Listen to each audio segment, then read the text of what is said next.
ప్రకాశం జిల్లా చీమకుర్తి, ఇస్లాంపేట మరియు బిలాల్ నగర్లో జరిగిన హజరత్ మహబూబ్ సుబానీ గ్రంథోత్సవంలో సంతనూతలపాడు శాసనసభ్యులు బిఎన్ విజయ్ కుమార్ పాల్గొన్నారు. ఈ గ్రంథోత్సవంలో ముస్లిం యువకులు ప్రత్యేకంగా ఏర్పాటు చేసిన గుర్రపు సారిని శాసనసభ్యులు బిఎన్ విజయ్ కుమార్ చేయటం ఎంతో ఆసక్తిగా నెలకొంది. ఈ కార్యక్రమంలో కోలాటం, వివిధ సాంస్కృతిక కార్యక్రమాలు అలరించాయి. ఈ కార్యక్రమానికి ఉద్దేశించి శాసనసభ్యులు బిఎన్ విజయ్ కుమార్ మాట్లాడుతూ, గత 40 సంవత్సరాల నుండి ఈ గ్రంథోత్సవం జరుగుతుందని, ముస్లిం యువకులు ఈ కార్యక్రమానికి ఈ సంవత్సరం నన్ను ఆహ్వానించడం ఎంతో సంతోషంగా ఉందని చెప్పారు.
నమస్కారం.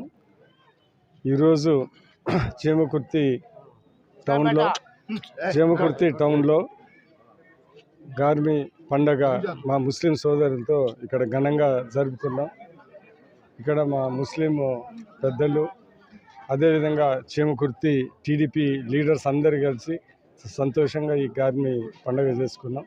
రాబోయే కాలంలో మన చీమకుర్తికి, మరీ ముఖ్యంగా ముస్లిం లొకాలిటీకి అభివృద్ధి సంక్షేమ కార్యక్రమాలు ఇంకా గట్టిగా ముందుకు తీసుకొని వెళ్తామని ఈ సందర్భంగా నేను తెలియజేస్తాను. నమస్కారం. ఇది గత 30 సంవత్సరాల నుంచి ముస్లిం యూత్ తరఫు నుంచి చేస్తున్నాం. అంతకుముందు మా నాన్నగారి నుంచి, మా తాతల గారి నుంచి, అందరూ మా మామగారి కాడి నుంచి అందరూ చేశారు.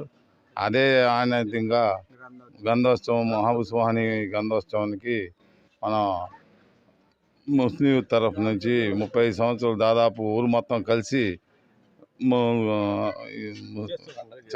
పండగ చేస్తున్నాం.